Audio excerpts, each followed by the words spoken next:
Good morning student, welcome to the physics class. Student, today we are going to discuss the part number 8, chapter EMI, electromagnetic induction, chapter number 6. Student, in previous period we have discussed about the self inductance of a solenoid. What is the self inductance of solenoid? Now that coils means solenoid, अगर हम उसको group में लगाते हैं तो what will be the value of group का मतलब to method से हम उसको अरेंज कर सकते हैं. अरेंजमेंट कैसे अरेंजमेंट कर सकते हैं? हमने कहा कि ग्रुपिंग ऑफ कॉइल्स, ठीक है ना, grouping of coils, grouping of coils. तो what is grouping of coils, ये अपने को डिस्कस करना है स्टूडेंट. ग्रुपिंग ऑफ कॉइल्स की बात कर रहे हैं हम. यहां पर हमारे पास टू कॉइल्स है. हमने कहा इसका इंडक्टेंस L1 है, सेकंड कॉइल है हमारे पास, इसका इंडक्टेंस L2 है. These are the two coil we have. Now we want to join in group, so there are two method, series and parallel. In two way we can arrange this. Okay, तो number first, number two. सबसे पहला आएगा हमारा coil in series. Coil in series, ये series parallel वाला game हम बहुत बार खेल चुके हैं, इसको आप थोड़ा सा ज़्यादा डीपली नहीं जाएंगे यहाँ पर. This one is the L1 in series, the second coil is, इसको यहाँ से ले लेते हैं, L2. Now you have to suppose that the EMF E applied across these two coil in series there will be some potential drop, ऐसे हमने पढ़ा है. But here is the induced reduced E2. now what is the net E is equal to E1 plus E2. so what is E, अभी अपने को ये समझना है यहाँ पर what is E. E हमने पढ़ा है minus L di upon dt is equal to इसके अक्रॉस E1, तो E1 will be equal to minus L1 D I upon D T, current remain same. E2 is equal to minus L2 D I upon D T. ठीक है ना, इधर भी minus इधर भी minus, minus में directly cancel कर देता हूँ. L D I upon D T, L1 D I upon D T plus L2 D I upon D T. So D I upon D T will be cancelled out, so it will become L is equal to L1 plus L2. now in group we can find the total inductance, okay, of a given condition. now the second is student cells in as parallel. अब coils की बात हम कर रहे हैं, parallel में है. अब यहाँ पर करंट थोड़ा डिफरेंट हो जाएगा, तो इसको थोड़ा समझते हैं. Number 2, coils in parallel. देखिए, अगर आप इसको प्रैक्टिकली समझेंगे ना, बहुत अच्छी चीज़ है ये समझने के लिए. बहुत सारे कंसेप्ट क्लियर हो सकते हैं हमारे, और बहुत इसका यूज भी बहुत है. आपके पास पेन ड्राइव है.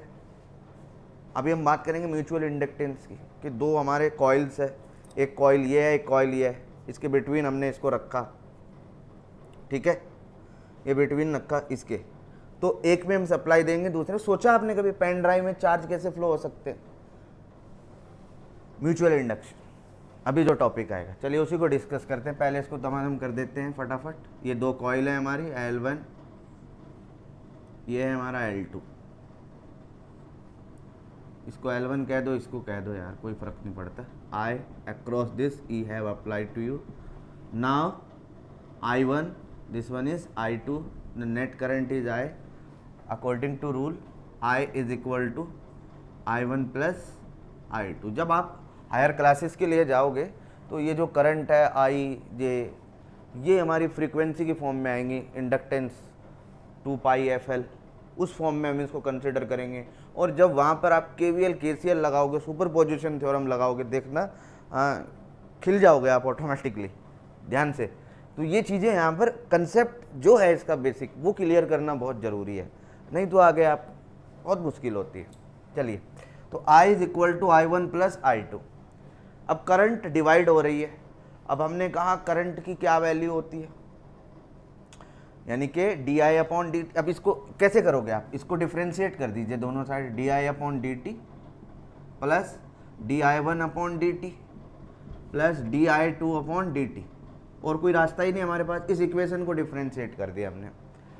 अब D I upon D T किसके इक्वल होता है समझिए, E is equal to L D I upon D T. देखिए माइनस का कंसेप्ट क्लियर हो गया हमारा, उसको हम बार बार यहाँ पर यूज नहीं करेंगे, वो हमारी अपनी अंडरस्टैंडिंग है। तो D I upon D T E upon L, okay, D I one upon D T is equal to E upon L one and D I two upon D T is equal to E upon L two. ये all condition you have to place here. E upon L is equal to E upon L one plus E upon L two. Now you will be cancelled out, so it will become 1 upon L is equal to 1 upon L1 plus 1 upon L2. This case for series, this one case for parallel.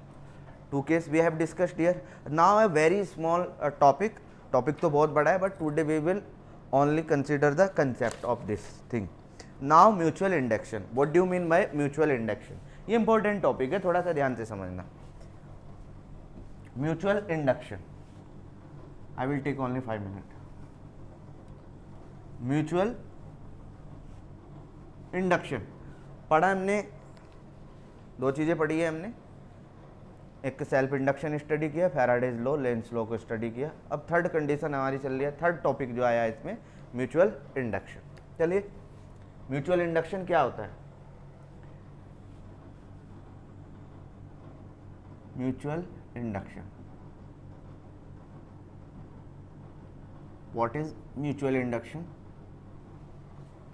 मिला जुला ये आ जाएगा यहाँ पर। Mutual induction देखिए, अभी तक हम डिस्कस कर रहे थे कि हम एक कॉइल लेते थे, अपने आप ऑटोमेटिक से उसमें करंट पास होता था, चेंजेस करंट, तो ईएमएफ इंड्यूस होता था इन अपोजिट डायरेक्शन। जब करंट डिक्रीज होता है तो करंट की डायरेक्शन में ईएमएफ इंड्यूस होता है। ये दो कंडीशन हमने पढ़ी। अब यहाँ पर जो केस आ गया म्यूचुअल, म्यूचुअल के लिए 2 कॉइल्स का होना कंपलसरी है, एटलीस्ट 2 कॉइल होनी चाहिए हमारे पास। तो हमने कहा कि एक कॉइल हमारे पास ये है, कॉइल फर्स्ट, इसमें आप थोड़ा सा यहाँ पर एक बैटरी लगा दीजिए। बैटरी लगाने के बाद एक स्विच भी लगा दो, ऐसे इस स्विच को कुछ ऐसे कर दो, क्लोज करोगे तो इन दिस डायरेक्शन, ऑफ करोगे तो ऊपर की साइड में हमें यहाँ पर वो लगानी पड़ेगी, ठीक है ना। अगर और कंट्रोल करना चाहते हो, कांस्टेंट करंट पास कराना चाहते हो, तो आप एक यहाँ पर रियोस्टेट भी दे सकते हो, ये भी हम कर सकते हैं, बट उसको अभी छोड़िए, वो बात की बात है, ठीक है ना। बट मैंने बता दिया, अगर इसको बैलेंस करना चाहते हो करंट को, मतलब कांस्टेंट करंट आपको, but we need to change in current. So चलिए, यानी कि इसका मतलब क्या है, आपने 1 सेकंड के लिए कुछ करंट दी, दूसरे सेकंड के लिए कुछ करंट दी, वो 2 सेकंड में चेंज नहीं होगी। हम सेकंड के हिसाब से बात करेंगे, मिली सेकंड्स के अकॉर्डिंग बात करेंगे। ये होता भी है और हम देखते भी है इसको कैसे होता है। एक कॉइल ये है हमारे पास, दूसरी कॉइल इसके पैरेलल में ये इस तरीके से रखी है यहाँ पर, ठीक है। इसके साथ हमने गैल्वेनोमीटर यूज कर लिया, ये गैल्वेनोमीटर है। गैल्वेनोमीटर क्यों यूज किया कि ये जब इसके पैरेलल में रखे है, कंसेप्ट समझिएगा। देखिए यहाँ से चला, अब हमें पता है कि ये कॉइल कैसे यहाँ पर फ्लक्स बनाती है। ये थोड़ा थोड़ा जो है ट्रांसफॉर्मर का भी एक कंसेप्ट है। देखिए यहाँ से ऐसे जब चेंजिंग करंट जाएगी तो ऐसे ऐसे मैग्नेटिक फील्ड लाइन्स ऐसे ट्रैवल करती है। तो ये मैग्नेटिक फील्ड लाइन जब दूसरी कॉइल से अटैच हो जाती है तो एक ईएमएफ इंड्यूस हो जाता है यहाँ पर, ठीक है ना। मैग्नेटिक फील्ड लाइन कट करती है ऑफ दिस कंडक्टर, ठीक है। अब इसको सिंपल वे, ये तो हमारा तरीका था इसको अंडरस्टूड करने का कि हम इसको किस तरीके से समझ सकते हैं। अब हम डेफिनेशन में लिखेंगे, it is the phenomena to induced current whenever the current pass through the neighbouring coil. जब हम नेबर की कॉइल यानी कि इस कॉइल में, नेबरिंग कॉइल में कोई करंट पास कराते हैं, चेंजिंग करंट का या कांस्टेंट करंट, जब हम करंट पास कराते हैं तो इसमें फ्लक्स बनेगा। उस फ्लक्स का कट जब ये वाली कॉइल करेगी तो ये वाली कॉइल करेगी, ठीक है ना। तो क्या होगा यहाँ पर, ये वाली कॉइल करेगी तो एक ईएमएफ इंड्यूस हो जाएगा इसमें, समझ गए। ईएमएफ कितना इंड्यूस होगा, कैसे होगा, ये हम ट्रांसफॉर्मर के केस में पढ़ते हैं, और मैं बता देता हूँ आपको कितना इंड्यूस होगा, वो डिपेंड करता है इसके नंबर ऑफ टर्न्स पर, इसके भी नंबर ऑफ टर्न्स पर, सारे फिनोमिने हमारे यूज होने हैं आगे, ठीक है। तो what is this mutual induction? Mutual induction actually is the phenomena to induce the EMF in a coil whenever you will pass the current in neighbouring coil. तो लिख देते हैं इसको, what is mutual induction? It is the phenomena, it is the phenomena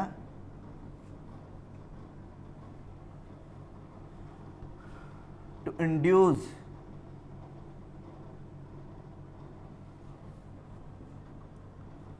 EMF in a coil when current pass through in neighbouring coil. Neighbouring coil, चलिए ये क्या है हमारा? म्यूचुअल इंडक्शन, ठीक है। Now the rest of the part of this topic we will discuss tomorrow, it will only be the introduction. Now student, tomorrow we will discuss mutual induction of two solenoid, मतलब दो coil आपस में ऐसे हमने रखी है, उसके according क्या होगा, इस कॉइल को हमने ऐसे रख दिया, ऐसे ऐसे करके रखा, ये कॉइल अब हमने चेंज कर दी, तब क्या कंडीशन आएगी, दूसरी कॉइल यहाँ पे रख दी ऐसे। अब हमने दूसरा पॉइंट चेंज कर दिया, अगर हमने इसको ऐसे रखा और इसको ऐसे रखा, तो बहुत सारे यहाँ पर इसके तरीके बनेंगे, वो हम कल डिस्कस करें, ठीक है ना, क्योंकि थोड़ा लेंथी टॉपिक है, जब हम स्टार्ट करेंगे उसको तो कल पूरा कंप्लीट करेंगे। Okay student, till then have a nice day, thank you.